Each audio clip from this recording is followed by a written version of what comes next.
Hello friends, আজ হচ্ছে আমাদের খুব স্পেশাল দিন, কারণ আমাদের জন্মদিন নভেম্বর মাসের।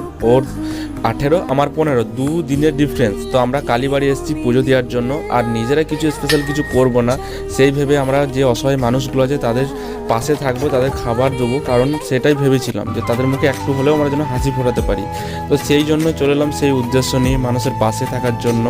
এই রকম আমাদেরকে আশীর্বাদ করতে থাকার জন্য, সব সময় মানুষের পাশে থাকি।